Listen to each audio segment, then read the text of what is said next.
गन्धार्कोऽपि Samara दण्डकमण्डलोदर कटाधराजक जय गुण्यरहित जय लोकपालक विश्वनायक भगवत्सल कलियुगे श्री स्वामी समर्थ अवतार धारक पाहि मां ब्रह्मानंद परम सुखद केवल ज्ञानमूर्ति द्वन्द्वातीत गगन सदृश तत्त्वमस्यादिलक्ष एकं नित्यं विमलमचलं सर्वदी साक्षिभूतं भावातीतं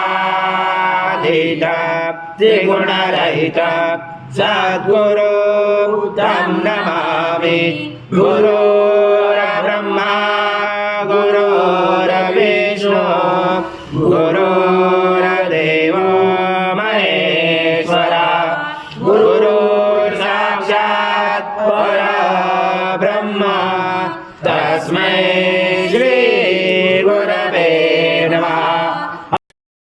आज्यं स्वर्णमार आज्यं यज्ञे प्रतिष्ठम् आज्यं पवित्रं परमं स्नानादले प्रगृह्यातं श्री सद्गुरु स्वामी समर्थ महाराज देवताभ्यो नमः।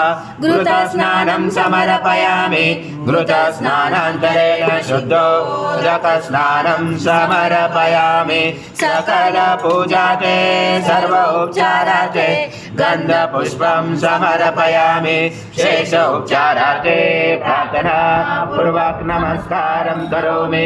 ओम आयुषं सूर्याचं चन्द्रमाचं ब्रह्मपूर्वसुरं गणादिपर्वमुज्जार वणादि तदनन्तरम् अनुस्वारा परतरार्दितं रुचितम् एतत्त्वमनुस्वरूपं गकारपूर्वरूपम् अकारो मध्यमरूपम् अनुस्वारशान्तरूपं बिन्दुरुदरूपं नादसन्धानं सहिता सञ्जीतैषा गणेशविद्या गणकुरुचेन चोद्गायत्री छन्दा गणपति दैवता ॐ गणपतये नमः। एकदन्ताय विद्महे वक्रतुण्डाय धीमहि तन्नो दन्ती प्रचोदयात्। एकदन्तं चतुर्दशं पाशमं कुशधारणं रथं सवर्धं यस्य बिभ्राणं मुचकदचं रक्तं लम्बोदरं शूर्पकर्णकं रक्तवाससं रक्तगन्धानुलिप्ताङ्गं रक्तपुष्पैस्फुजितं भक्तानुकम्पिनं देवं च तत्कारणमुचितम् आविवृतं चतुर्याजो प्रकृते पुरुषात् परम् एवं जातनृत्यं स योगी योगिनावरा। नमो व्रात्पदये नमो गणपतये नमो ब्रह्मपदये नमः लम्बोदराय एकदन्ताय विघ्नाशने शिवसुताय श्रीवरदमूर्ते नमो नमः।